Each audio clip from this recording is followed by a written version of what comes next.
아주 팔자 좋네. 밥들이 목구멍으로 넘어가. 우악스러운 손이 연로한 인부의 멱살을 움켜쥐었습니다.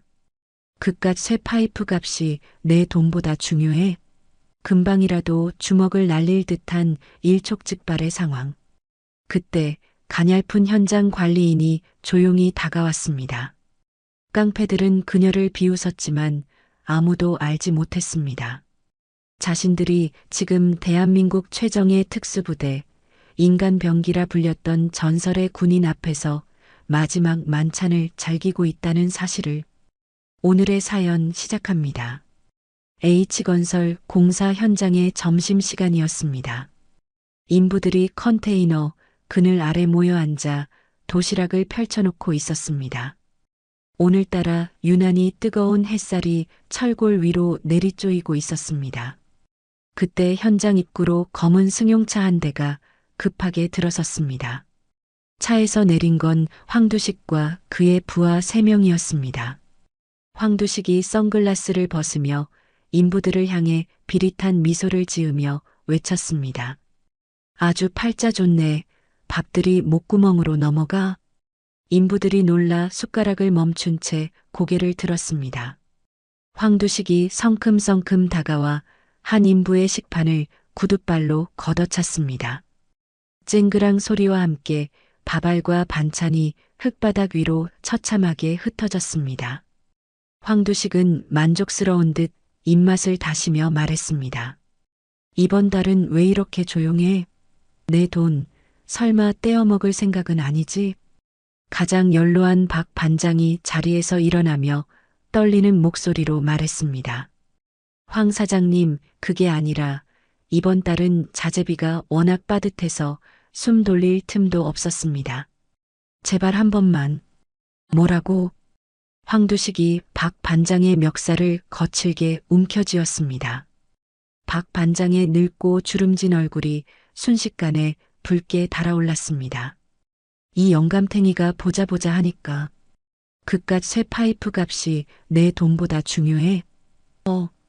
황두식이 박 반장을 금방이라도 때릴 듯이 흔들며 컨테이너 사무실 쪽을 향해 고래고래 소리쳤습니다. 야, 거기 숨어있는 계집 사장 안 나와. 언제까지 쥐새끼처럼 숨어 있을 거야. 사무실 안에서는 차유진이 CCTV 화면을 차갑게 지켜보고 있었습니다. 책상 위에는 두꺼운 설계도면들이 가지런히 쌓여 있었습니다. 유진이 천천히 자리에서 일어났습니다. 설계도면 한 롤을 옆구리에 낀 채 사무실 문을 열었습니다.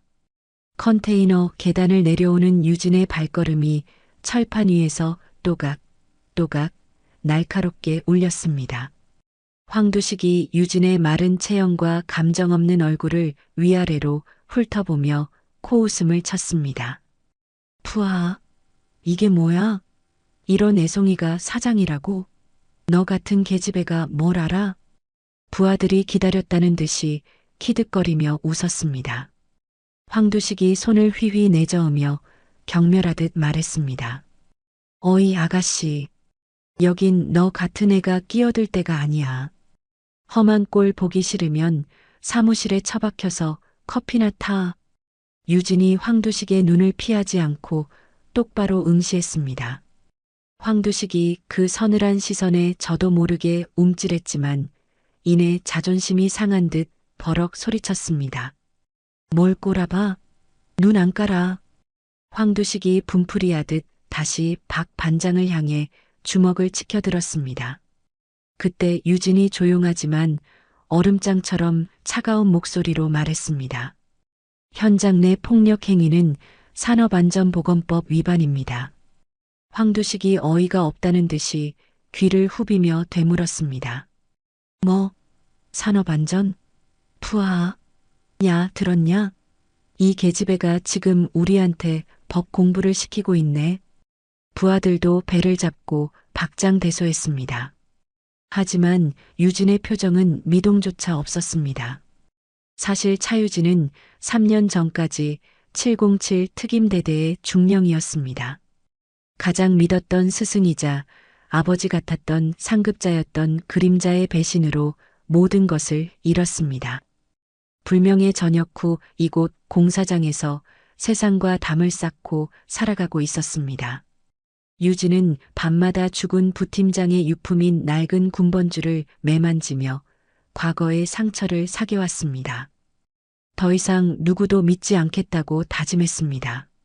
그저 조용히 눈에 띄지 않게 살아가려 했습니다. 하지만 현장의 만연한 부실 자재 납품과 안전 불감증을 볼 때마다 가슴이 답답했습니다. 군인으로서 키워온 사명감이 자꾸만 고개를 들었습니다.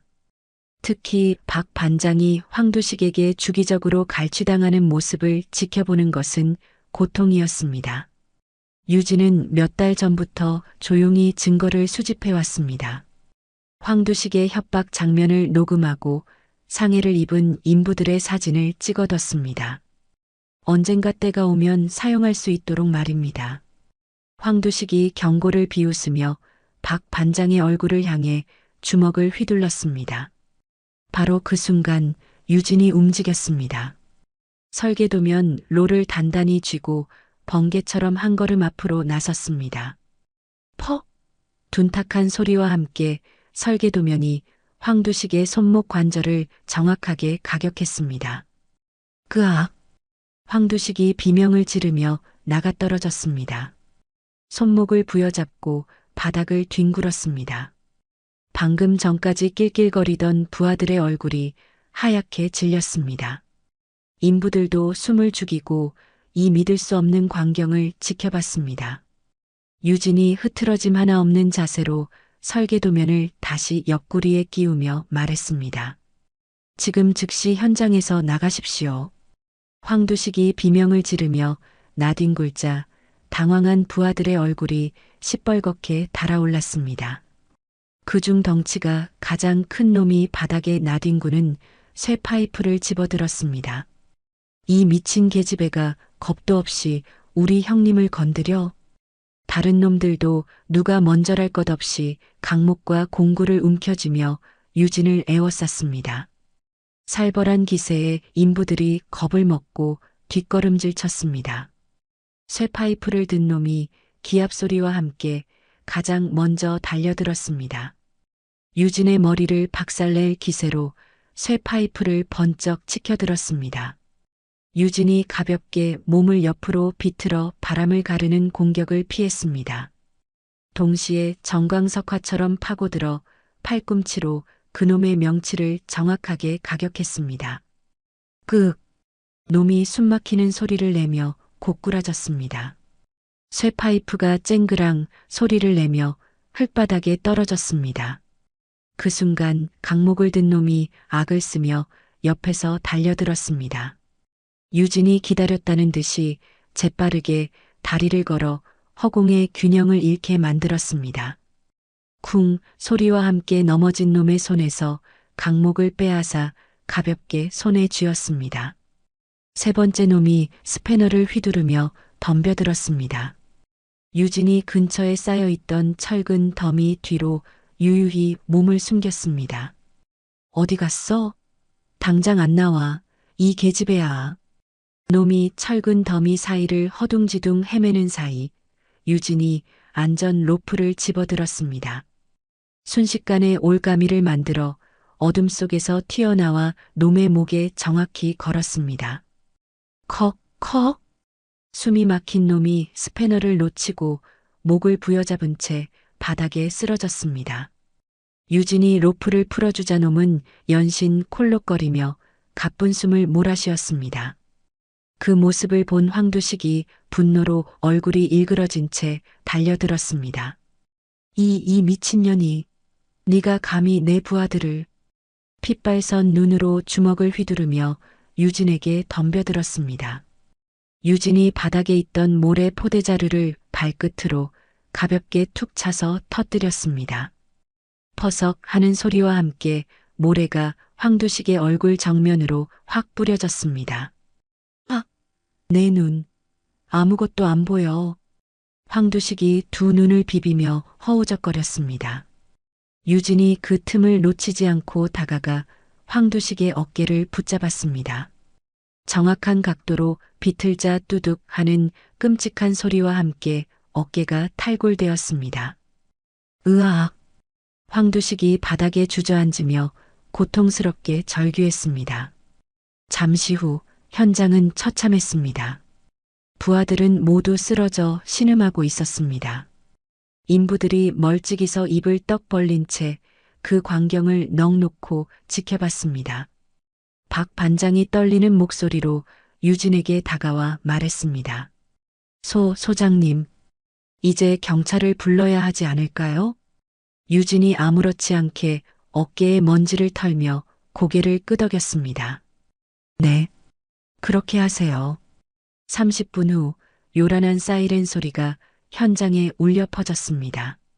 지능범죄수사팀 이강민 형사가 차에서 내렸습니다. 이강민이 현장을 둘러보며 놀라움에 눈을 크게 떴습니다. 황두식과 부하들이 마치 특수부대에서 훈련이라도 받은 것처럼 깔끔하고 전문적인 매듭으로 묶여 있었습니다.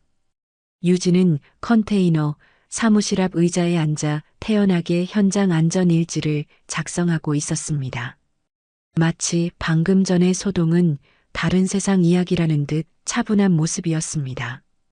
이강민이 유진에게 다가가며 수첩을 꺼냈습니다.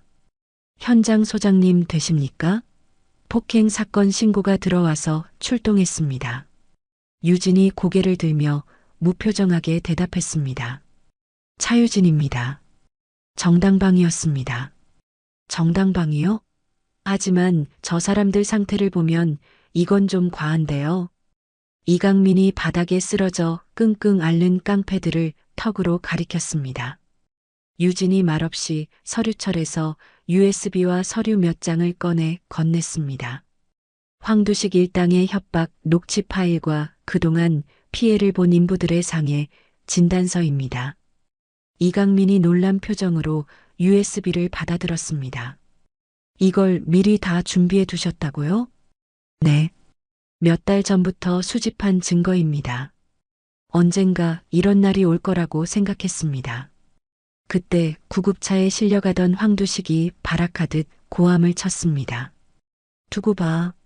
이것 때문에 서 상무님 일 틀어지면 너희 다 죽었어. 그 말을 듣는 순간 이강민의 눈빛이 칼날처럼 날카롭게 변했습니다. 서진우 상무라는 이름이 그의 뇌리에 번개처럼 박혔습니다. 몇 년 전 자신의 파트너이자 친형 같았던 김덕수 선배를 파멸시킨 장본인이었습니다. 명성 ENC의 핵심 인물로 온갖 건설 비리의 배우로 의심받는 자였습니다. 김덕수 선배는 서진우의 비리를 파헤치다 되려 뇌물수수라는 억울한 누명을 쓰고 경찰 옷을 벗었습니다. 그리고 결국 스스로 목숨을 끊었습니다. 이강민이 전혀 다른 눈으로 유진을 다시 샅샅이 훑어봤습니다. 단순한 현장 소장이라고 하기에는 모든 것이 너무나 냉철하고 전문적이었습니다. 황두식 일당을 제압한 솜씨는 물론이고 미리 증거까지 확보해둔 치밀함까지. 이강민이 유진에게 자신의 명함을 건넸습니다. 혹시라도 추가로 진술할 내용이나 도움이 필요하시면 이쪽으로 연락 주십시오. 유진이 명함을 받아들며 짧게 고개를 끄덕였습니다. 고맙습니다. 이강민이 차에 올라타며 생각했습니다. 이건 단순한 공사장 폭력 사건이 아니다. 어쩌면 이것은 하늘이 준 서진우를 잡을 절호의 기회일지도 모른다. 그러기 위해서는 차유진이라는 저 여자의 정체가 무엇인지 반드시 알아내야만 한다. 다음 날 아침 H건설 현장에 어제와 같은 검은 승용차가 먼지를 일으키며 멈춰 섰습니다. 하지만 이번에는 황두식이 아니라 머리부터 발끝까지 명품으로 치장한 변호사가 거만한 표정으로 내렸습니다. 변호사는 서류 뭉치를 박 반장 앞에 툭 던지듯 내밀었습니다.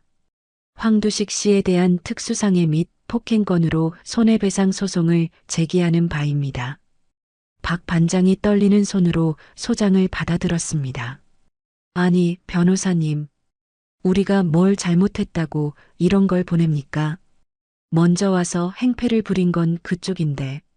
어허, 말씀 조심하시죠, 어르신.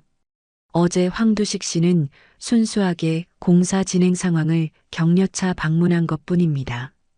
그런데 당신들이 집단으로 폭행을 가한 것 아닙니까? 변호사가 비웃음을 흘리며 말을 이었습니다. 아, 그리고 황두식 씨는 어젯밤에 보석으로 풀려났습니다. 명성 ENC 법무팀에서 직접 보증을 서주셨거든요. 인부들의 얼굴에 절망의 그림자가 짙게 깔렸습니다. 그때 유진의 주머니에서 휴대폰이 날카롭게 울렸습니다.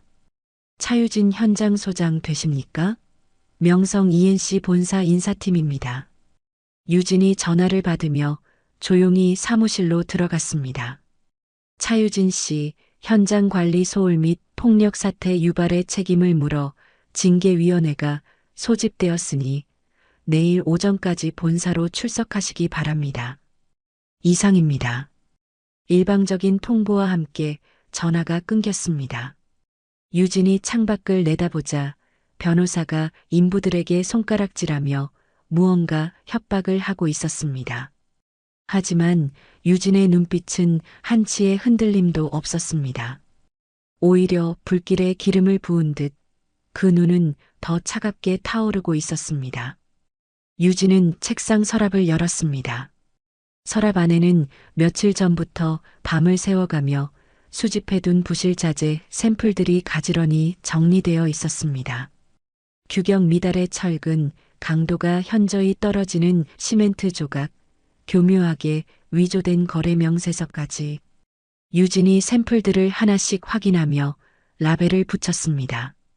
각각의 증거물의 채취 날짜와 위치, 문제점을 꼼꼼하게 기록했습니다. 저녁이 되어 인부들이 모두 무거운 발걸음으로 돌아갔습니다. 어둠이 내린 현장에는 유진만 홀로 남아 증거 정리 작업을 계속했습니다. 밤 9시경 컨테이너 사무실 문을 누군가 조심스럽게 두드렸습니다. 유진이 문을 열자 이강민 형사가 서 있었습니다. 안녕하십니까? 어제 인사드렸던 이강민입니다. 이강민의 손에는 두꺼운 수사 파일이 들려 있었습니다. 들어오시죠. 유진이 문을 열어주자 이강민이 사무실 안으로 들어섰습니다. 그는 체계적으로 정리된 증거물들을 보며 혀를 내둘렀습니다. 대단하십니다. 여느 수사관 사무실보다 더 철저하시군요. 무슨 일로 오셨습니까? 유진이 의자를 권하며 본론을 물었습니다. 이강민이 파일을 책상에 올려놓고 무겁게 입을 열었습니다. 서진우. 어제 황두식이 외친 그 이름 말입니다. 유진이 말없이 고개를 끄덕였습니다. 그자가 어떤 인간인지 알고 계십니까? 명성 ENC의 실세겠죠. 이강민이 깊은 한숨을 내쉬었습니다. 그 이름 제게는 뼈에 사무치는 이름입니다. 제 동료를, 아니, 제 친형 같던 사람을 죽음으로 몰고 간 악마 같은 놈이니까요. 유진의 눈빛이 순간 날카로워졌습니다. 3년 전 김덕수라는 선배가 있었습니다. 저에게는 하늘 같던 분이었죠. 이강민의 목소리가 분노와 슬픔으로 가늘게 떨렸습니다. 김 형님이 서진우의 건설 비리를 거의 다 파헤쳤습니다. 하지만 마지막 순간에 되려 뇌물수수 혐의를 뒤집어 쓰고 억울하게 옷을 벗었습니다. 누명이군요. 네. 그놈들이 파놓은 함정이었습니다. 김 형님은 결국 그 억울함을 견디지 못하고 스스로 목숨을 끊었습니다. 주먹을 너무 꽉 쥔 나머지 이강민의 손가락 마디마디가 하얗게 질려 있었습니다. 저는 그날 이후로 다짐했습니다. 서진우, 저놈만큼은 반드시 내 손으로 법정에 세우겠다고. 유진이 침묵 속에서 이강민을 가만히 바라봤습니다. 그래서 저를 찾아오신 겁니까? 서진우가 H건설을 통해 비자금을 조성하고 있다는 첩보를 입수했습니다. 이강민이 파일을 열어 보였습니다. 하지만 놈이 워낙 교활해서 법적으로 접근하기가 쉽지 않습니다. 결정적인 증거가 부족합니다. 유진이 자신의 서류처를 열어 이강민 쪽으로 밀었습니다. 이런 것들을 말씀하시는 겁니까? 부실 자재 샘플과 위조된 거래 명세서들이 한눈에 들어왔습니다. 이강민이 놀라움에 눈을 크게 뜨며 서류들을 살펴봤습니다. 이건 도대체 어떻게 구하신 겁니까? 몇 달 전부터 현장에서 벌어지는 모든 부정행위를 기록하고 증거를 수집했습니다. 유진이 USB를 하나 더 꺼내 책상 위에 올렸습니다. 서진우와 관련된 자금 흐름도 어느 정도 파악했습니다. 이강민이 자신의 파일에서 다른 서류를 꺼냈습니다. 저는 서진우의 차명계좌 추적 결과와 경찰 내부 정보망을 통해 얻은 자료를 가지고 있습니다. 두 사람이 서로의 자료를 교환하며 잠시 말을 잃었습니다. 이강민이 고개를 절레절레 흔들었습니다. 하지만 법의 테두리 안에서는 이 정도로는 부족합니다. 그놈은 분명 또 빠져나갈 겁니다. 유진이 차분하지만 단호한 목소리로 대답했습니다. 법이 닿지 않는 곳이 있다면 그곳은 제 전문 분야입니다. 이강민이 의심과 희망이 뒤섞인 눈으로 유진을 바라봤습니다. 전문 분야라니요? 대체 당신은? 제가 누구인지는 중요하지 않습니다. 중요한 건 우리의 목표가 같다는 사실입니다. 유진이 어두운 창밖을 바라보며 말했습니다. 황두식 같은 깡패는 시작에 불과합니다. 이제 더 큰 적이 우리 앞에 나타났습니다. 서진우 말이군요. 네. 법과 권력이라는 철갑을 두른 진짜 악마입니다. 이강민이 결심한 듯 고개를 끄덕였습니다. 제게는 죽은 김 형님의 원한을 갚아야 할 개인적인 복수이기도 합니다. 유진이 이강민을 똑바로 바라봤습니다. 저에게는 더 이상 무고한 사람들이 희생되는 것을 막아야 할, 지켜야 할 정의입니다. 두 사람 사이에 묵직한 침묵이 흘렀다. 마침내 이강민이 손을 내밀었습니다. 차유진 씨, 당신이 누군지 묻지 않겠습니다. 하지만 서진우를 잡기 위해 당신의 힘이 필요합니다. 저와 손을 잡으시죠. 유진이 그 손을 망설임 없이 맞잡았다. 위험한 동맹이 되겠군요. 그래도 혼자서는 절대 불가능한 일이니까요. 형사와 전직 특수부대원의 위험천만한 공조가 시작되는 순간이었습니다. 일주일 후 유진이 명성 ENC 본사 건물 앞에 섰습니다. 하늘을 찌르듯이 솟아있는 32층짜리 거대한 유리 성체는 그 위압감만으로도 사람을 주눅들게 만들었습니다. 유진은 낯선 정장 차림으로 차가운 대리석 로비를 지나 엘리베이터에 올랐습니다. 12층 회의실. 문을 열자 이미 10여 명의 임원들이 무거운 공기 속에 앉아 있었습니다. 유진이 들어서는 순간 모든 시선이 마치 약속이라도 한 듯 날카롭게 그녀에게 꽂혔습니다. 회의실 가장 상석에 앉은 서진우 상무가 흥미롭다는 듯 유진을 머리부터 발끝까지 훑어봤습니다. 기름진 머리, 값비싼 양복으로도 감출 수 없는 탐욕스러운 인상이었습니다. H건설 현장 소장 차유진입니다. 유진이 조금의 동요도 없이 인사하며 빈자리에 앉았습니다. 서진우가 입꼬리를 비틀며 비아냥거렸습니다. 아, 듣던 대로 대단한 미인이시군. 바로 그 유명한 차 소장? 회의실 안에 싸늘한 정적이 흘렀습니다. 서진우가 서류를 탁 소리나게 넘기며 말을 이었습니다. 공사판을 난장판으로 만들어서 회사 이미지를 바닥에 처박은 장본인 말이야. 주변에 앉아있던 임원들이 기다렸다는 듯이 수군거렸습니다. 유진의 표정은 얼음장처럼 차가웠습니다. 정당방위였습니다, 상무님. 정당방위? 하? 법전 좀 읽었다고 세상 무서운 줄 모르나 본데 회사 징계는 법이랑 달라. 서진우가 기다렸다는 듯 또 다른 서류를 꺼내 보였습니다. 어디 보자. 현장 관리 소홀, 안전 규정 위반, 회사 명예 실추. 징계위원회에서 아주 볼만하겠어. 그때 유진이 자신의 가방에서 파일을 꺼냈습니다. 그 전에 상무님께서 먼저 확인하셔야 할 게 있습니다. 서진우의 눈빛이 살짝 날카로워졌습니다. 지금 뭐 하자는 거지? H건설 현장에 납품된 부실 자재 리스트와 증거물입니다. 유진이 서류와 증거 사진들을 테이블 위에 차례로 펼쳐놓았습니다. 규격 미달 철근, 손으로도 부서지는 시멘트, 그리고 교묘하게 조작된 품질 검사서까지 모든 증거가 바로 여기 있습니다. 회의실이 순식간에 술렁거렸습니다. 방금 전까지 유진을 비웃던 임원들의 얼굴이 하얗게 질렸습니다. 서진우의 얼굴이 싸늘하게 굳어졌습니다. 지금 무슨 근거로 그런 헛소리를 하는 거야? 제가 현장에서 직접 채취한 샘플과 공인기관의 검사 결과입니다. 원하신다면 지금 당장 제3의 기관에 재검사를 의뢰하셔도 좋습니다.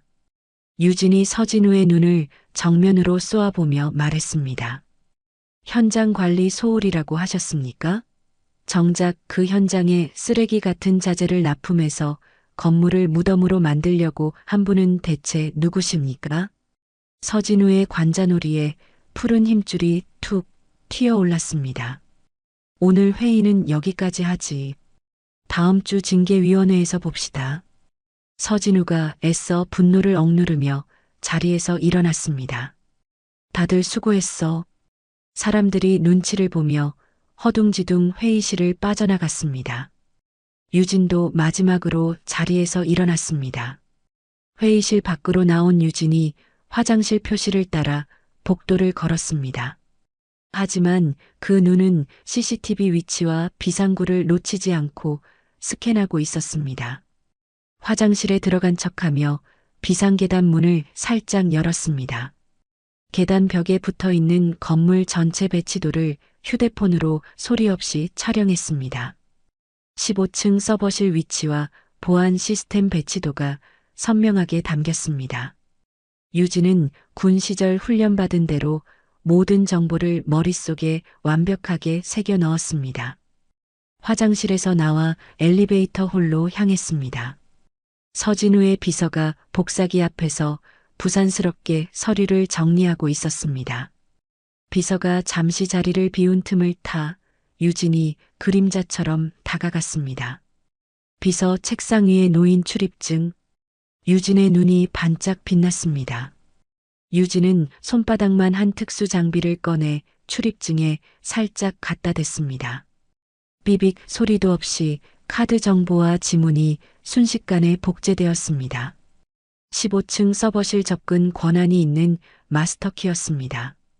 유진은 복제를 마치고 아무 일 없었다는 듯 유유히 자리를 떠났습니다.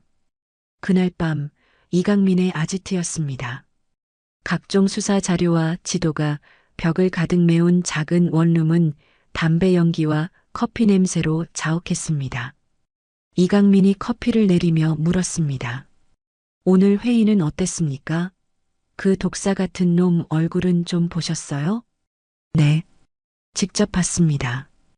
예상보다 더 교활하고 악랄한 놈이더군요. 유진이 촬영한 사진들을 노트북에 옮기며 말했습니다. 15층 서버실 구조도입니다. 서진우의 모든 비리가 담긴 골드 파일은 분명히 저 안에 있을 겁니다. 이강민이 화면을 보며 입을 떡 벌렸습니다. 아니, 이걸 어떻게 구하셨습니까? 이건 거의 군사작전 수준인데요. 유진이 잠시 말을 아꼈습니다. 중요한 건 이제 우리가 성으로 들어갈 지도를 확보했다는 겁니다. 이강민이 흥분을 감추지 못하고 자신의 노트북을 열었습니다. 저한테도 좋은 소식이 있습니다. 그 철옹성 같은 서버실 보안 시스템에 딱 하나의 구멍, 백도어 코드가 있다는 정보를 입수했습니다. 백도어 코드요? 네. 정비사들이 비상시에만 사용하는 마스터키 같은 겁니다. 그 코드를 입력하면 정확히 3분 동안 모든 보안 장치가 무력화됩니다. 유진의 눈이 빛났습니다. 3분이면 충분합니다. 유진이 종이에 건물 구조도를 막힘없이 그리기 시작했습니다. 엘리베이터, 비상계단, 환기구까지 모든 침투 경로가 한치의 오차도 없이 표시됐습니다. 가장 안전한 루트는 14층 환기구를 통해 15층 서버실 천장으로 접근하는 겁니다. 이강민은 유진의 브리핑을 들으며 경악을 금치 못했습니다. 이건 평범한 현장 소장이 할 수 있는 수준의 계획이 아니었습니다. 차 소장님, 혹시 과거에 이런 일을 전문적으로 하셨던 분입니까? 유진이 이강민을 잠시 바라봤습니다. 지금은 중요하지 않습니다. 우리의 목표는 서진우, 그놈을 잡는 것뿐입니다. 이강민은 더 이상 묻지 않았습니다. 서진우가 이번 주 금요일에 해외 출장을 간다는 첩보가 들어왔습니다. 하늘이 우리 편이군요. 유진이 계획서의 마지막 부분을 완성했습니다. 금요일 밤 11시. 이강민 형사님은 외부에서 백도어 코드를 활성화해 주십시오. 그럼 차 소장님은? 제가 직접 15층 서버실에 침투해서 골드 파일을 가지고 나오겠습니다. 두 사람이 굳게 손을 맞잡았습니다. 이제 주사위는 던져졌습니다. 한치의 실수도 용납되지 않는 영화보다 더 영화 같은 잠입 작전이 막 시작되려 하고 있었습니다. 금요일 밤 11시 명성 ENC 건물은 깊은 정적에 잠겨 있었습니다. 오직 1층 로비의 경비원들만이 무료한 표정으로 야간 근무를 서고 있을 뿐이었습니다. 유진이 건물 뒤편, 인적이 끊긴 서비스 엘리베이터 앞에 섰습니다. 어둠 속에서 그녀의 눈이 고양이처럼 빛났습니다. 낮에 복제해 둔 출입증을 카드 리더기에 가볍게 가져다 댔습니다. 삑 하는 짧은 기계음과 함께 초록불이 들어왔습니다. 엘리베이터 문이 소리 없이 열리고 유진은 한 마리 표범처럼 조용히 안으로 스며들었습니다. 14층에 도착한 유진이 복도의 동태를 살폈습니다. 천장에 매달린 CCTV 카메라들이 기계적으로 일정한 패턴을 그리며 좌우를 훑고 있었습니다. 유진은 카메라의 움직임을 완벽하게 계산해 사각지대로 그림자처럼 이동했습니다. 그리고 천장의 환기구 덮개를 소리 없이 열었습니다. 707 특임대 시절 수없이 반복했던 침투 기술이 마치 어제 일처럼 몸에 생생하게 남아 있었습니다. 환기구 안으로 몸을 밀어넣은 유진은 한치의 망설임도 없이 어둠 속을 기어갔습니다. 먼지와 퀴퀴한 냄새 속에서 15층 서버실 바로 위 지점까지 이동하는데 걸린 시간은 정확히 5분. 그때 유진의 귀에 꽂힌 초소형 이어폰에서 이강민의 긴장된 목소리가 들려왔습니다. 차 소장님, 준비되셨습니까? 지금부터 정확히 3분간 모든 센서를 꺼드립니다. 건물방, 어둠 속에 주차된 낡은 승합차 안에서 이강민이 노트북 키보드를 미친 듯이 두드렸습니다. 명성의 철통 같은 내부망에 접속해 숨겨진 백도어 코드를 실행했습니다. 백도어 활성화 완료. 지금부터 3분, 타이머 시작합니다. 유진이 환기구 덮개를 조심스럽게 열고 깃털처럼 가볍게 서버실 바닥으로 내려왔습니다. 수십 대의 서버가 내뿜는 열기와 윙윙거리는 소음이 그녀를 맞았습니다. 서버실 문 앞 붉은 빛을 뿜는 홍채 인식기. 유진은 복제한 출입증을 인식기에 대는 동시에 낮에 확보한 비서의 고화질 사진을 카메라 앞에 정확히 갖다 댔습니다. 접근 승인되었습니다. 차가운 기계음과 함께 육중한 문이 열렸습니다. 유진은 한순간도 지체하지 않고 메인 서버 컴퓨터 앞으로 달려갔습니다. USB를 꽂고 골드 파일이라는 이름의 폴더를 찾기 시작했습니다. 화면에 수백, 수천 개의 파일이 폭포수처럼 쏟아졌습니다. 찾았다. 골드파일 폴더 안에는 명성이라는 거대 제국의 추악한 민낯이 고스란히 담겨 있었습니다.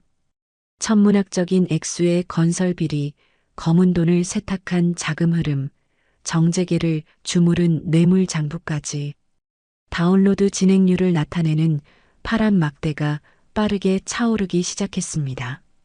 50% 돌파. 유진이 손목시계를 확인했다.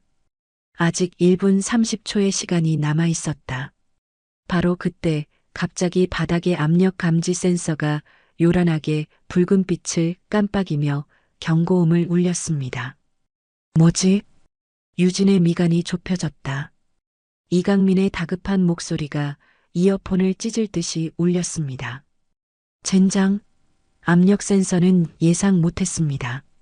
보안팀이 지금 엘리베이터 타고 올라가고 있습니다. 동시에 건물 1층에서 비상이 걸렸습니다. 검은 전투복으로 무장한 사설 보안팀원 4명이 무전기를 귀에 꽂은 채 엘리베이터에 올라탔습니다. 15층 서버실 침입자 발생. 즉시 진압하라. 생포는 필요 없다. 다운로드 80%. 유진은 이를 악물고 기다렸습니다. 90초, 90초 안에 거기서 빠져나와야 합니다. 놈들이 거의 다 도착했어요. 이강민의 목소리는 절규에 가까웠습니다. 마침내 다운로드 100%. 유진이 USB를 뽑아 전투복 주머니 깊숙이 찔러 넣었습니다. 바로 그 순간 쿵 하는 굉음과 함께 서버실 문이 종이장처럼 찢겨나갔습니다. 검은 유령 같은 보안팀원들이 총구를 겨누며 쏟아져 들어왔습니다. 손들어. 움직이면 쏜다. 선두에 선 팀원이 가스총을 유진에게 겨눴습니다. 유진은 반사적으로 거대한 서버 캐비닛 뒤로 몸을 날렸습니다. 퍽 하는 소리와 함께 가스탄이 캐비닛에 박히며 하얀 연기를 토해냈습니다. 그 틈을 타 두 번째 팀원이 옆으로 돌아 접근했습니다.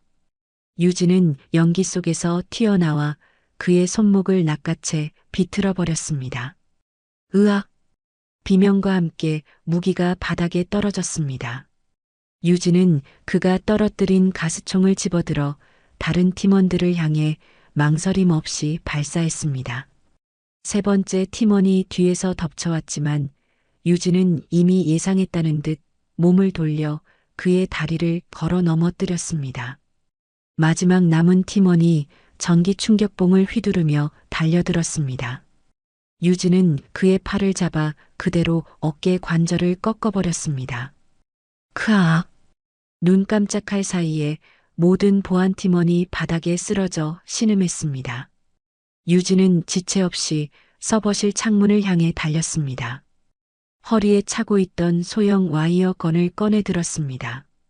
707 시절 생사를 함께했던 특수 장비였습니다. 유진은 망설임 없이 주먹으로 강화 유리를 깨뜨렸습니다. 와장창 유리 조각이 비처럼 쏟아져 내렸습니다. 와이어 건을 아래층 창문 틀을 향해 발사했습니다. 슉! 와이어가 어둠을 가르며 날아가 건물 외벽에 단단히 고정되었습니다. 유진은 한치의 망설임도 없이 15층 창문 밖으로 몸을 던졌습니다. 바람을 가르며 10층까지 순식간에 하강했습니다.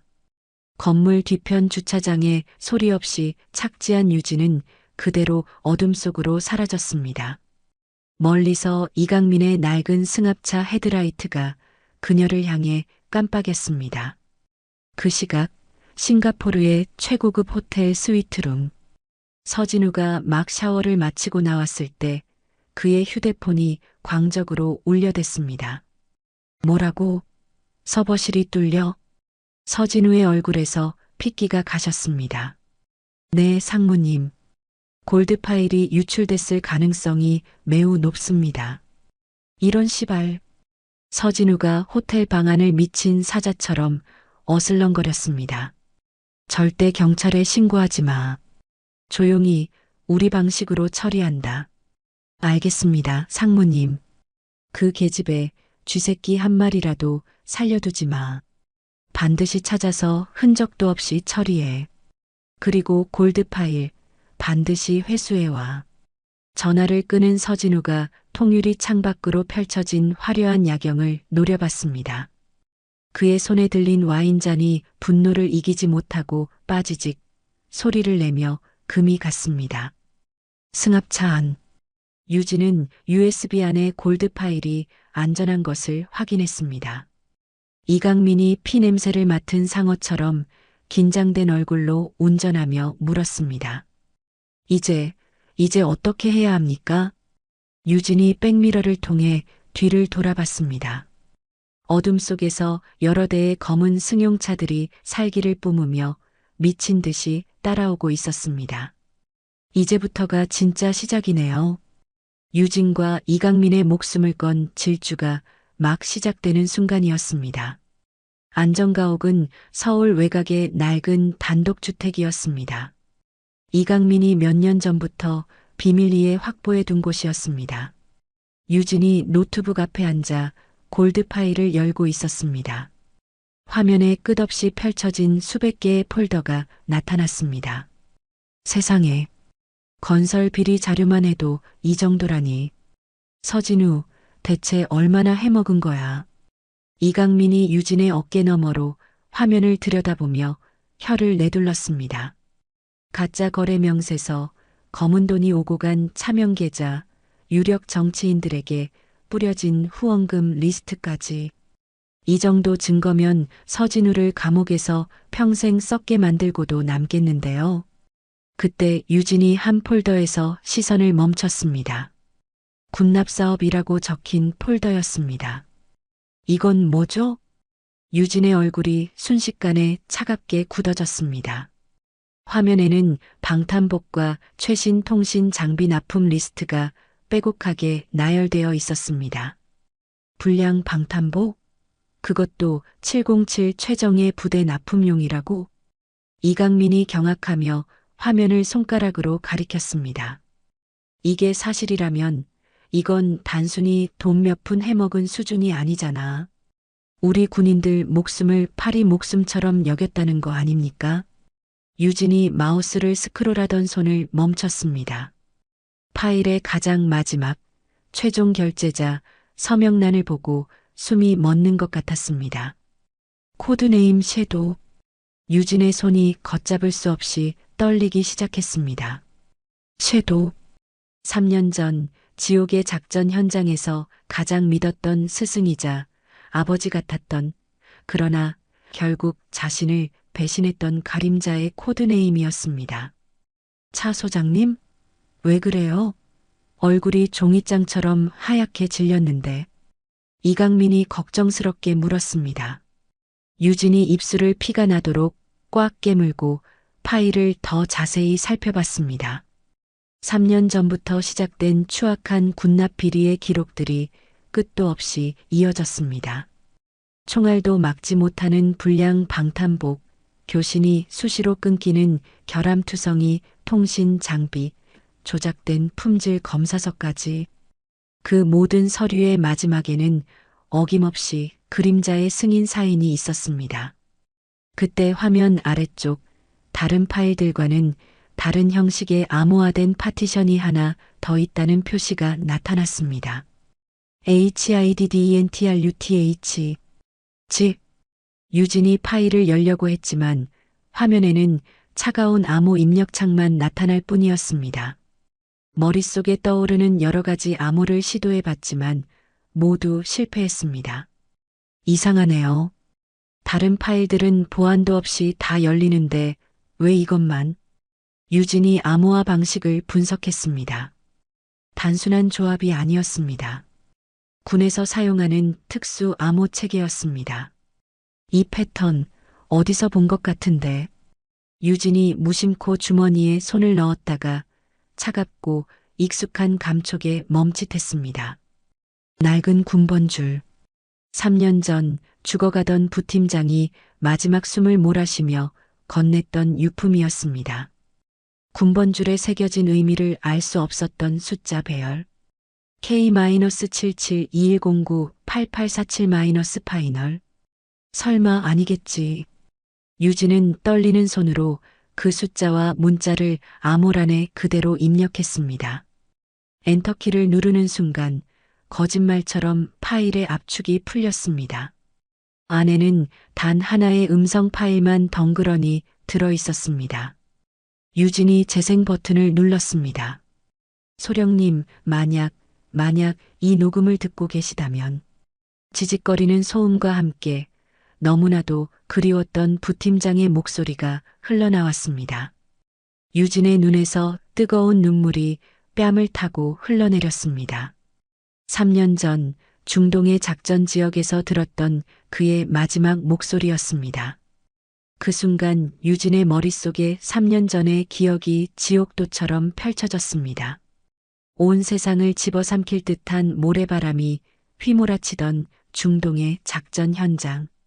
완벽한 매복에 걸린 알파팀이 사방에서 날아드는 총탄의 속수무책으로 쓰러져 갔습니다. 온몸이 피투성이가 된 채 쓰러져 있던 부팀장. 소령님, 대대장님이, 그림자 그분이 우리를 팔았습니다. 피를 토하며 마지막 말을 잇던 부팀장의 모습이 바로 어제 일처럼 생생했습니다. 한편 서울경찰청에서는 살얼음판 같은 긴급 상황이 벌어지고 있었습니다. 이강민이 수사과장실로 호출되었습니다. 이강민. 묻지도 따지지도 말고 당장 명성 ENC 해킹 사건에서 손떼. 수사과장이 책상에 서류를 내리치며 차갑게 말했습니다. 과장님, 그게 무슨 말씀이십니까? 제가 담당 수사관입니다. 시끄러워. 위에서 내려온 지시다. 더 이상 이 사건에 주둥이 놀리지 말란 말이야. 이강민이 어이가 없다는 표정으로 맞받아쳤습니다. 부당한 명령입니다. 혹시 명성 쪽에서 압력이라도 들어온 겁니까? 닥치지 못해. 넌 오늘부로 이 사건에서 배제됨과 동시에 직무정지다. 알아들어? 이강민이 굳은 얼굴로 수사과장실을 나왔습니다. 복도를 지나자 동료들이 기다렸다는 듯이 수군거리는 소리가 그의 등에 비수처럼 박혔습니다. 들었어? 이강민이 해킹 사건 용의자랑 내통했다는 소문이 파다하던데. 어쩐지 너무 나댄다 했어. 명성 법무팀에서 직접 청장실로 쳐들어왔다더라. 이강민이 자신의 책상으로 돌아와 주먹을 꽉 쥐었습니다. 하지만 이상하게도 마음 한구석은 오히려 후련했습니다. 이제 거추장스러운 경찰 배지 없이 내 방식대로 움직일 수 있다. 이강민은 아무도 몰래 경찰청 내부 데이터베이스에 접속했습니다. 차유진, 당신 기록, 내가 직접 확인해 봐야겠어. 화면에 나타난 기록을 보고 이강민은 자신의 눈을 의심했습니다. 707 특임대대 알파 팀장, 소령에서 중령 특진, 그런데 불명예 전역? 더 자세한 기록을 파고들었습니다. 이적행위 혐의로 군사재판 회부, 증거 불충분으로 기소유예, 그러나 최종 불명예 전역 처분. 이강민이 마른 침을 삼키며 고개를 저었습니다. 707의 전설적인 팀장이었다고? 그럼 어제 서버실에서 보여준 그 실력이. 순간 흩어져 있던 모든 퍼즐 조각이 하나의 그림으로 맞춰졌습니다. 차유진은 단순한 현장 소장이 아니었다.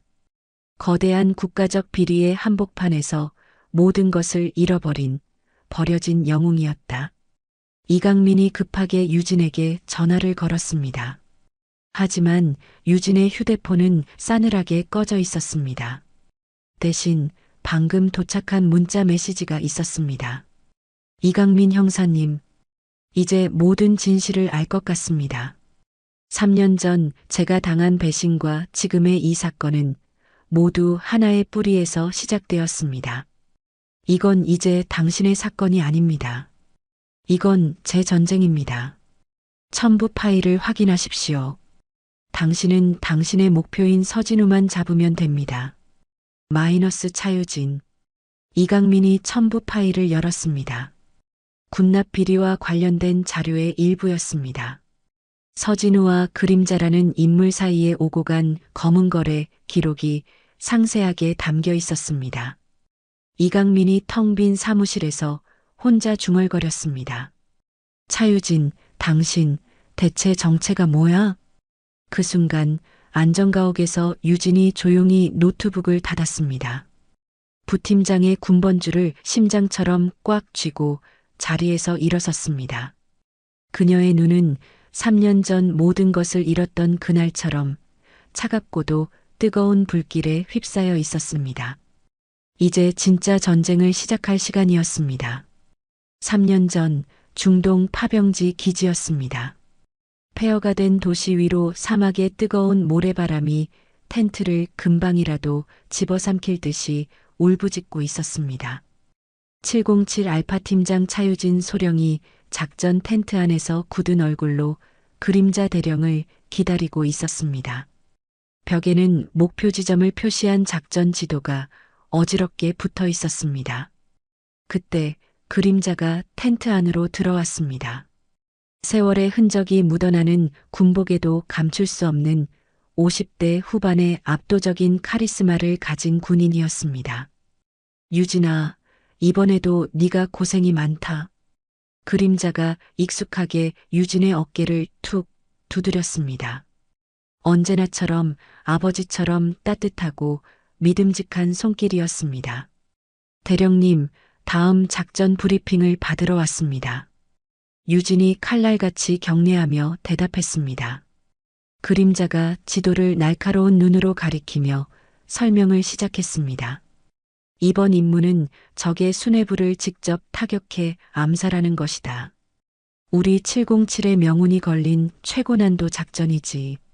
유진이 지도를 뚫어져라 살펴봤습니다. 험준한 산악지대에 교묘하게 숨어있는 적의 심장부였습니다. 적의 예상 규모는 어느 정도입니까? 최신 정찰 자산으로 파악한 바로는 20명 내외다. 네가 이끄는 알파팀 정도면 충분히 요리하고도 남을 거야. 그림자가 유진을 바라보며 자신감 넘치는 목소리로 말했습니다. 걱정 마라. 너는 내가 10수년간 공들여 키운 최고의 작품이니까. 이 정도 임무는 너한테 식은 죽 먹기지. 그 말에 유진의 얼굴에 자랑스러운 미소가 번졌습니다.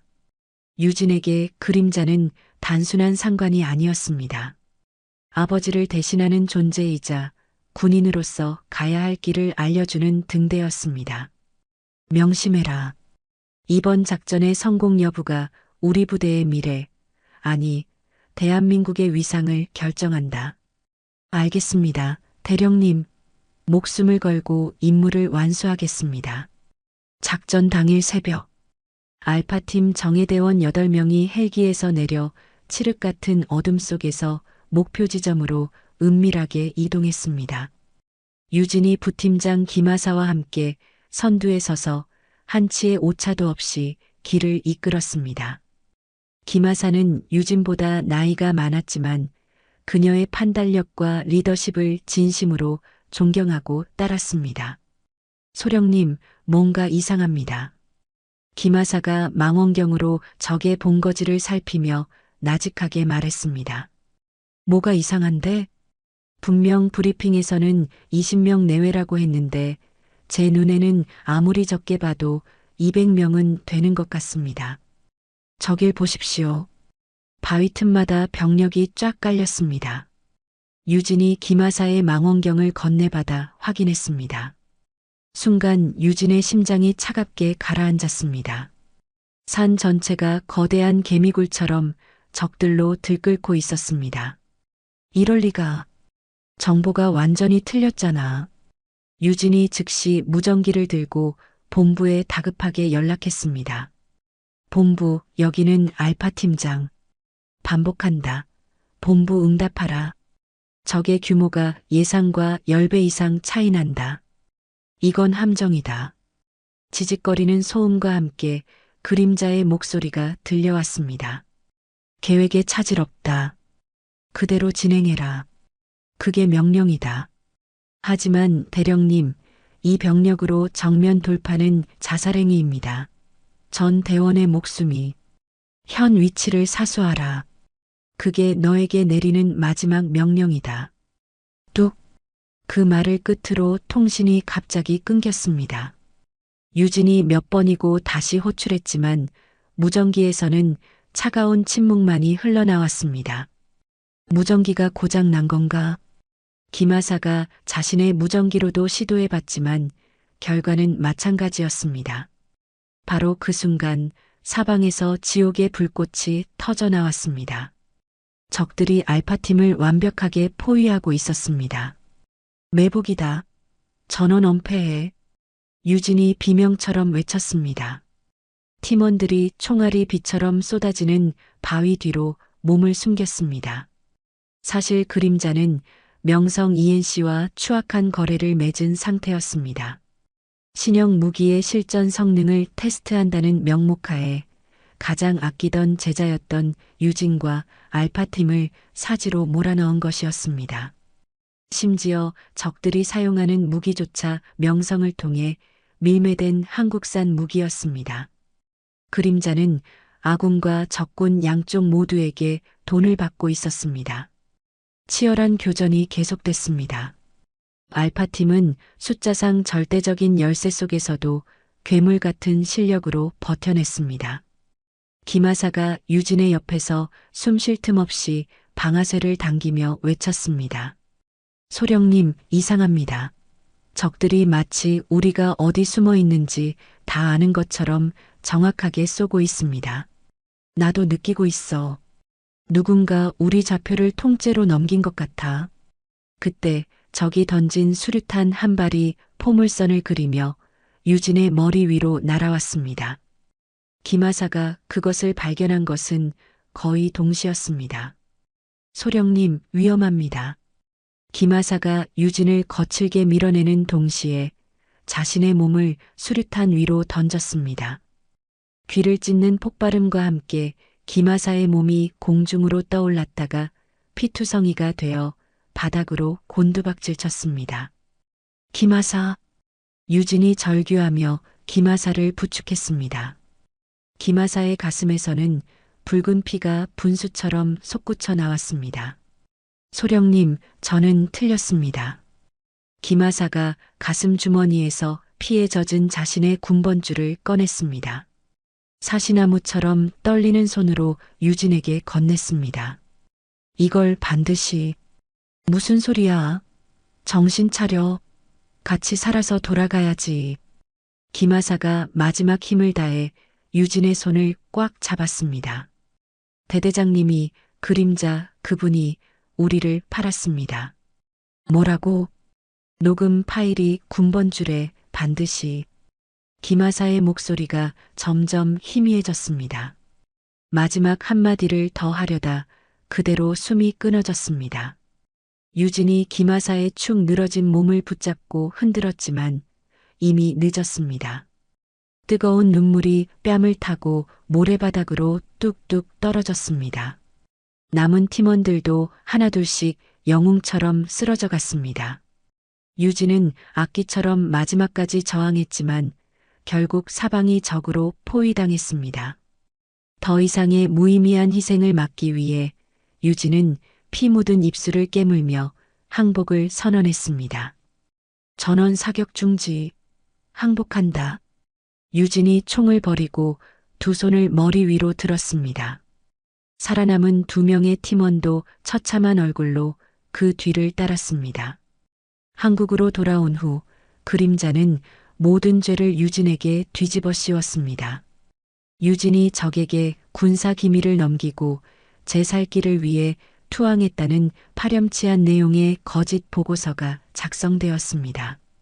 군사재판장에서 유진은 목이 쉬어라 외쳤습니다. 저는 억울합니다. 부팀장이 죽기 전에 남긴 말이 있습니다. 이건 함정이었습니다. 하지만 김하사가 남긴 녹음 파일의 존재를 증명할 방법이 없었습니다. 군번줄에 새겨진 숫자가 암호라는 사실은 꿈에도 몰랐습니다. 증거가 없는 피고인의 일방적인 주장일 뿐입니다. 군 검찰관이 경멸 어린 눈으로 차갑게 말했습니다. 결국 유진은 조국을 배신한 군인이라는 씻을 수 없는 누명을 쓴 채 불명예 전역 처분을 받았습니다. 그리고 그림자는 이 사건을 발판 삼아 오히려 승승장구하며 더 높은 자리로 올라갔습니다. 다시 현재 안정가오. 유진이 손안의 군번줄을 내려다봤습니다. 이제야 김하사의 마지막 유언을, 그 처절했던 눈빛의 의미를 완벽하게 이해했습니다. 김하사, 이게 당신이 목숨과 맞바꿔 내게 남긴 마지막 증거였구나.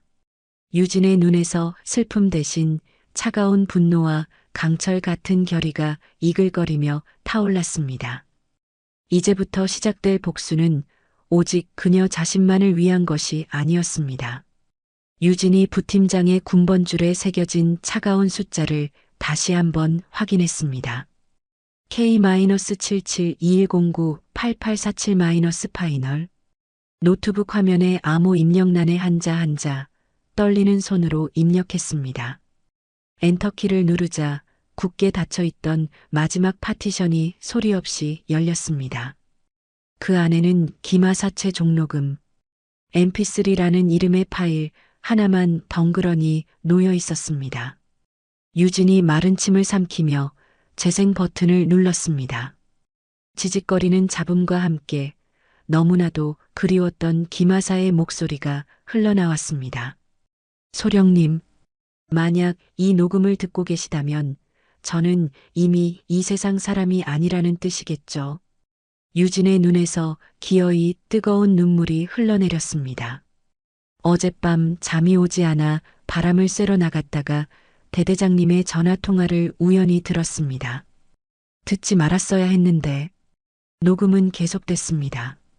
그 뒤로 지옥에서라도 다시 듣고 싶지 않았던 그림자의 목소리가 선명하게 들려왔습니다.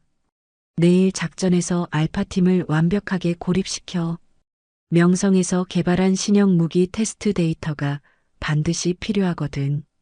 전화기 너머 상대방의 목소리가 이어졌습니다. 알겠습니다, 대령님. 하지만 차 소령은 어떡합니까? 대령님께서 가장 아끼시던 제자 아닙니까? 어쩔 수 없지. 대의를 위한 희생은 언제나 필요한 법이야. 명성에서 약속한 돈은 언제쯤 받을 수 있습니까?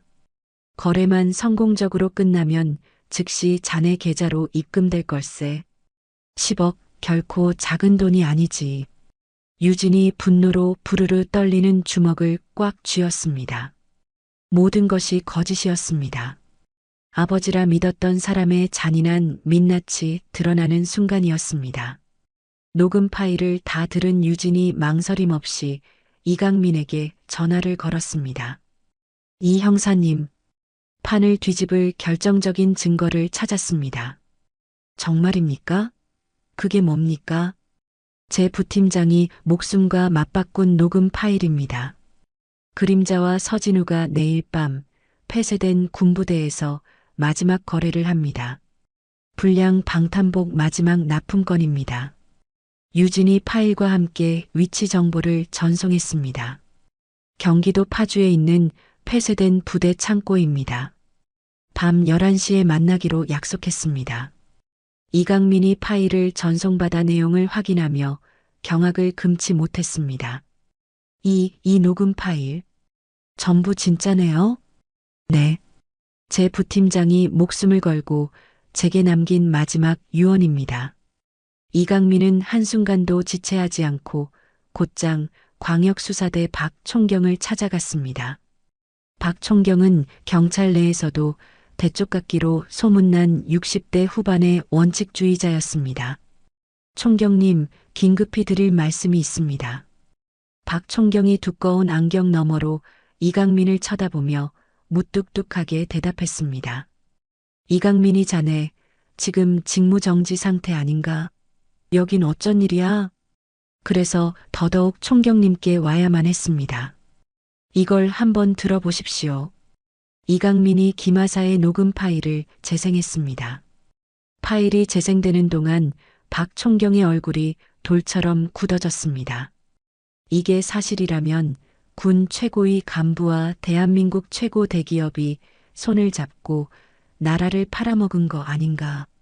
맞습니다. 그리고 우리에게 주어진 마지막 기회는 바로 내일 밤입니다. 박 총경이 묵직하게 자리에서 일어났습니다. 당장 특공대 소집해. 이강민 자네는 지금부터 경찰이 아니라 비공식 자문 자격으로 이 작전에 참여하도록. 감사합니다, 총경님. 다음 날 밤 파주 폐쇄 부대 창고였습니다.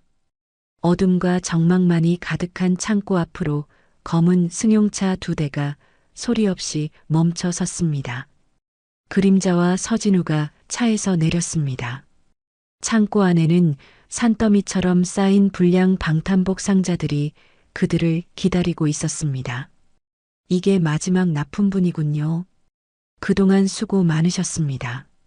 서진우가 방탄복 하나를 꺼내 확인하며 만족스러운 듯 말했습니다. 이제 자네와 나의 이 위험한 거래도 끝이 보이는군. 그림자가 담배에 불을 붙이며 여유롭게 연기를 내뿜었습니다. 아쉽긴 하지만 꼬리가 길면 밟히는 법이니까.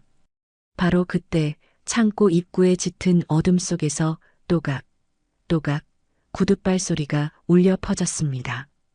두 사람이 동시에 고개를 돌렸습니다. 어둠 속에서 유진이 서서히 모습을 드러냈습니다. 그림자가 입에 물고 있던 담배를 바닥에 떨어뜨렸습니다. 차유진? 한평생 흔들림 없던 그림자의 목소리가 지진이라도 난 듯 떨렸습니다. 3년 전 자신의 손으로 사지에 몰아넣고 죽었다고 확신했던 제자가 바로 눈앞에 서 있었습니다. 오랜만입니다, 대령님. 아니, 이제는 장군님이시던가요? 유진이 어른보다 차가운 목소리로 말했습니다. 네, 네가 어떻게, 너는 분명히 그때 죽었을 텐데. 죽었다고 생각하셨겠죠. 유감스럽게도 당신이 만든 지옥에서 살아 돌아왔습니다. 서진우가 당황한 기색을 감추지 못하고 그림자를 바라봤습니다. 아니, 이 여자는 대체 누굽니까? 과거 내 부하였던, 아니, 그보다 어떻게 여기를 알고. 그림자가 본능적으로 주변에 숨어있던 용병들에게 손짓했습니다. 당장 저 계집애를 제거해. 어둠 속에서 잠복하고 있던 용병 3명이 총을 들고 나타났습니다. 바로 그 순간 창고 전체에 설치된 스피커에서 찢어지는 듯한 소음이 울려 퍼졌습니다. 김하사의 목소리, 그리고 그림자의 목소리가 담긴 녹음 파일이 재생되기 시작했습니다. 내일 작전에서 알파팀을 완전히 고립시켜라. 신형 무기 테스트 데이터가 필요하거든. 그림자의 얼굴이 순식간에 새하얗게 질렸습니다. 명성에서 약속한 돈은 언제 받습니까? 서진우도 사색이 되어 그림자를 쳐다봤습니다. 이게 대체 무슨 소리야? 이 녹음 진짜 당신 목소리 맞아? 거래가 끝나면 바로 계좌로 입금될 거야. 10억은 작은 돈이 아니거든. 모든 추악한 진실이 창고 안에 울려 퍼졌습니다. 그림자가 이성을 잃고 악기처럼 소리쳤습니다. 시끄러워. 당장 다 죽여버려. 차유진도 서진우 저놈도. 용병들이 총구를 돌리는 순간 창고 밖에서 확성기 소리가 천지를 흔들었습니다. 꼼짝 마라, 경찰이다. 손에 든 무기 버리고 즉시 항복하라. 박 총경이 이끄는 특공대가 창고를 완벽하게 포위했습니다. 사방의 창문이 깨지며 섬광탄이 터지고 수십 개의 붉은 적외선 조준기 불빛이 쏟아져 들어왔습니다. 아수라장이 된 혼란 속에서 유진은 오직 한 사람, 그림자를 향해 폭풍처럼 돌진했습니다. 그림자도 허리춤에서 권총을 뽑아들며 맞섰습니다. 이 배신자 같은 년. 탕.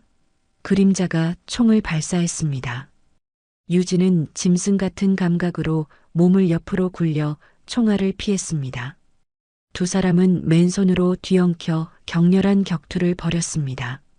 한때 스승과 제자였던 두 사람이 서로에게 가르치고 배웠던 모든 기술이 사리가 되어 부딪혔습니다. 그림자가 분노의 주먹을 휘둘렀습니다. 유진이 그것을 막아내고 그대로 파고들어 무릎으로 복부를 가격했습니다. 크! 그림자가 비틀거리며 뒤로 밀려났습니다. 하지만 그는 괴물처럼 다시 일어나 덤벼들었습니다. 유진이 그림자의 팔을 잡아 지렛대의 원리를 이용해 비틀었습니다. 뚜둑 뼈가 부러지는 끔찍한 소리가 울렸습니다. 크악! 그림자가 비명을 지르며 바닥에 쓰러졌습니다. 유진이 그의 목에 팔을 감아 숨통을 끊을 듯이 제압했습니다. 바로 그때 이강민이 달려와 유진의 어깨를 강하게 잡았습니다. 이제 됐습니다. 차중령님, 여기서 멈추십시오. 그제야 유진은 천천히 그림자를 놓아주었습니다. 특공대원들이 달려와 그림자와 서진우에게 차가운 수갑을 채웠습니다. 창고 안이 경찰들의 거친 숨소리와 무전소리로 가득 찼습니다. 마침내 3년간 이어진 지옥 같던 복수가 끝나는 순간이었습니다. 파주 폐쇄 부대 창고에서 박총경이 현장을 정리하고 있었습니다. 그림자와 서진우를 포함해 총 8명이 현장에서 체포됐습니다. 모든 증거물을 빠짐없이 수거하고 용의자들을 즉시 호송해 특공대원들이 불량 방탄복 상자들을 트럭에 실었습니다. 김하사의 녹음 파일은 결정적인 증거가 됐습니다. 유진이 이강민에게 다가갔습니다. 이제 제 차례입니다. 저를 체포하시죠. 차중령님, 지금 제정신입니까? 그게 무슨 말도 안 되는 소리입니까? 저는 불법으로 건물에 침입했고 기밀 자료를 훔쳤습니다. 명백한 범죄입니다. 이강민이 답답한 듯 박총경과 눈빛을 교환했습니다. 박총경이 말없이 고개를 끄덕였습니다. 차유진 씨, 일단 저희와 함께 경찰청으로 가주셔야겠습니다. 유진이 순순히 따라 나섰습니다. 하지만 그 누구도 그녀에게 수갑을 채우지는 않았습니다. 차유진 씨의 신원은 여기 있는 이강민 형사와 이박 총경이 보증합니다. 박 총경이 유진에게 단호하게 말했습니다. 집으로 돌아가 계십시오. 불구속 상태로 조사를 받게 될 겁니다. 며칠 후 전국의 모든 언론이 이희대의 사건을 대서특필했습니다. 죽음의 방탄복, 군 최고위 간부와 재벌의 추악한 유착, 조국을 등진 배신자들, 707 최정예 부대원들을 죽음으로 내몰다. 명성 ENC에 대한 대대적인 수사가 시작됐습니다. 검찰이 회사 전체를 샅샅이 압수수색했습니다. 한 달 후 군사재판이 열렸습니다. 유진이 증인석에 섰습니다. 증인, 3년 전 중동에서 벌어진 작전의 진실을 말씀해 주십시오. 검찰관이 질문했습니다. 저희 알파팀은 처음부터 끝까지 철저하게 속았습니다. 저희가 아버지처럼 믿었던 그림자 대령이 제공한 모든 정보는 저희를 죽음으로 몰아넣기 위한 거짓이었습니다. 유진이 차분하지만 떨림 없는 목소리로 증언했습니다. 제 부팀장 김하사님이 자신의 목숨을 걸고 그 추악한 진실을 제게 남겨주셨습니다. 그날 유진과 함께 기적적으로 살아 돌아온 부대원 2명도 증인석에 섰습니다. 대대장, 그 인간이 우리를 버렸습니다. 살려달라는 교신을 일방적으로 끊어버렸습니다. 생존 부대원 중 하나인 이병장이 울분을 참지 못하고 떨리는 목소리로 외쳤습니다. 소령님은 저희를 살리기 위해 끝까지 싸우셨습니다. 혼자서라도 적진에 뛰어들어 시간을 벌려고 하셨습니다. 다른 부대원인 최상사도 눈물을 흘리며 증언했습니다. 재판부가 김하사의 녹음 파일을 재생했습니다. 법정안이 물을 끼얹은 듯 조용해졌습니다. 그림자가 변호사 옆에서 고개를 푹 숙인 채 미동도 하지 않았습니다. 서진우는 연신 이마에 땀을 훔치며 불안하게 주위를 두리번거렸습니다. 한 달 후 최종 선고가 내려졌습니다. 피고인 강철수에게 이적죄 및 살인 교사 혐의를 적용하여 무기징역을 선고한다. 그림자의 본명은 강철수였습니다. 그는 법대 위에서 짐승처럼 울부짖으며 무너져 내렸습니다. 피고인 서진우에게 특정 범죄 가중처벌법 위반 혐의로 징역 15년을 선고한다. 서진우 역시 다리에 힘이 풀린 듯 그대로 바닥에 주저앉아 넉나간 표정을 지었습니다. 몇 달 후 유진에 대한 최종 처분이 내려졌습니다. 검찰청에서 이강민과 함께 초조하게 결과를 기다렸습니다. 차유진 씨에 대해서는 국가안보에 기여한 공과 범행 동기를 정상 참작하여 기소유예 처분을 내립니다. 검사가 발표했습니다. 또한 3년 전 내려졌던 불명예 전역 처분은 무효 처리하고 대한민국 군인의 명예를 지킨 명예로운 전역으로 정정합니다. 유진이 그제야 안도의 한숨을 길게 내쉬었습니다. 국방부에서 유진을 찾아왔습니다. 차유진 중령님, 군으로 복귀해 주시겠습니까? 계급은 물론 모든 명예를 원상복구해 드리겠습니다. 하지만 유진은 조용히 고개를 저었습니다. 마음은 감사하지만 거절하겠습니다. 그렇다면 앞으로 어디로 가실 계획이십니까? 제가 있어야 할 곳, 돌아갈 곳이 있습니다. 다음 날 유진이 H건설 현장에 나타났습니다. 몇 달 만에 다시 찾은 땀 냄새와 흙먼지로 가득한 현장이었습니다. 박 반장이 멀리서 유진을 발견하고 맨발로 달려왔습니다. 아이고, 소장님, 우리 소장님 오셨네. 인부들이 하나둘 몰려들었습니다. 모두들 자기 일처럼 기뻐하며 박수갈채를 보냈습니다. 뉴스에서 다 봤습니다. 와, 진짜 우리 소장님이 영웅이었어. 속이 다 시원합니다. 그런 썩어 빠진 놈들은 싹 다 감옥에 쳐넣어야 돼요.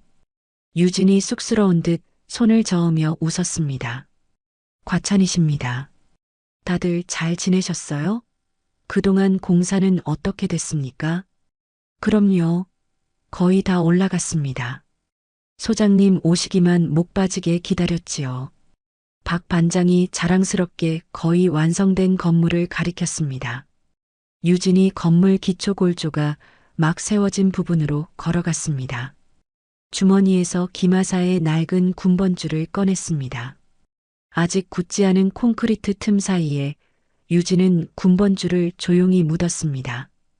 기마사님, 이제 다 끝났습니다. 편히 쉬십시오. 유진이 누구에게도 들리지 않을 작은 목소리로 중얼거렸습니다. 지난 3년간 자신을 숨막히게 짓눌렀던 무거운 짐을 비로소 내려놓는 순간이었습니다. 그녀의 얼굴에 아주 희미한 그러나 진심 어린 미소가 떠올랐습니다. 그때 뒤에서 익숙한 발걸음 소리가 들렸습니다. 이강민이 따뜻한 캔 커피 2개를 들고 다가오고 있었습니다. 고생 많았습니다. 이강민이 말없이 커피 캔 하나를 건넸습니다. 유진이 고맙다는 듯 받아들었습니다. 두 사람이 나란히 서서 웅장한 건물을 올려다봤습니다.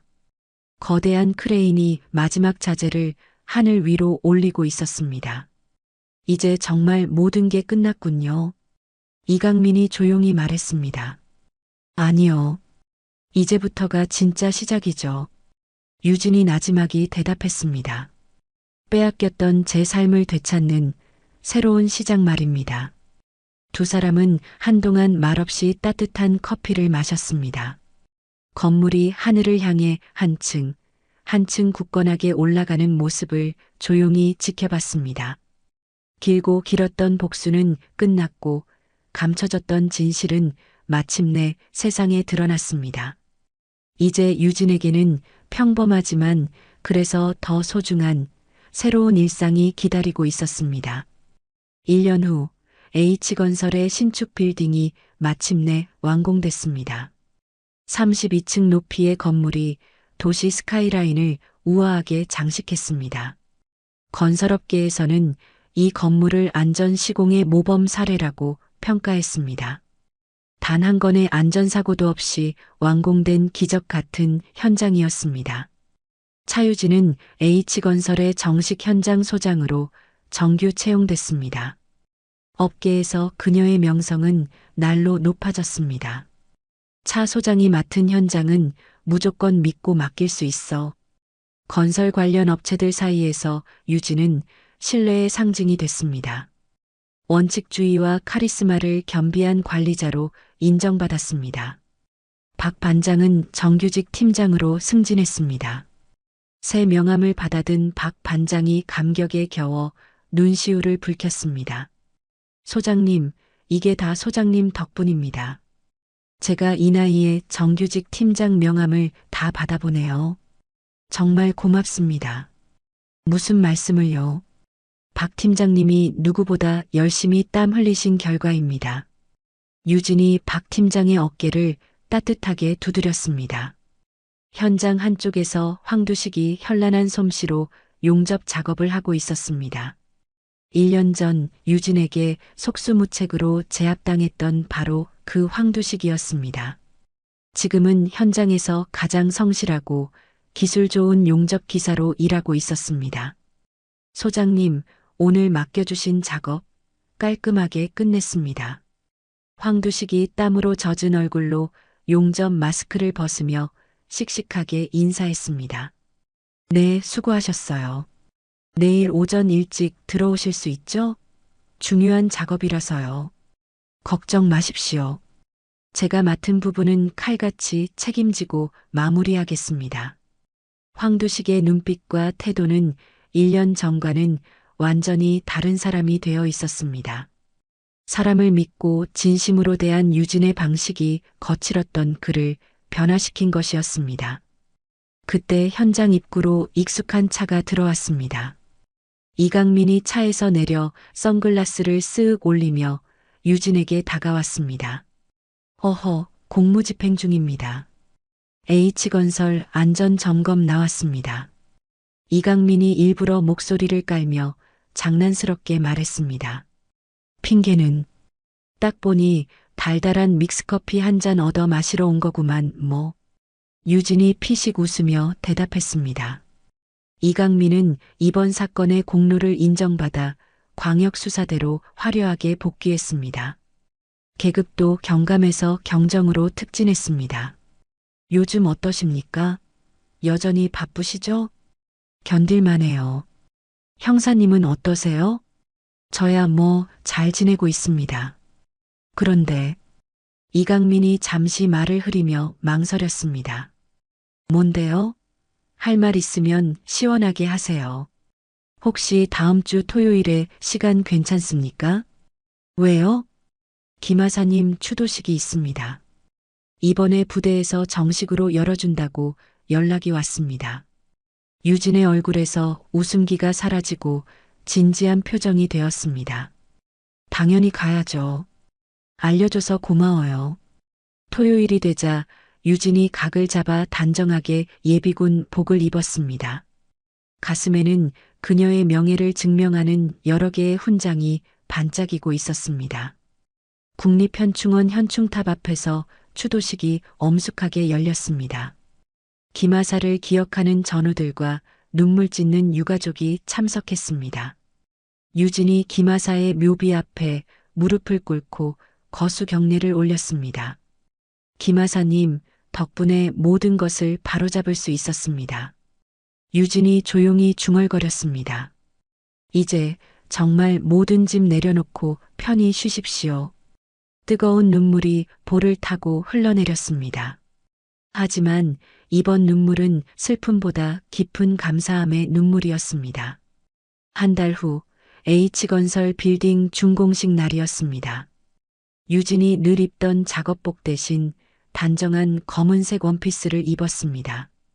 건물 앞 광장에는 수백 명의 하객이 구름처럼 모여 있었습니다.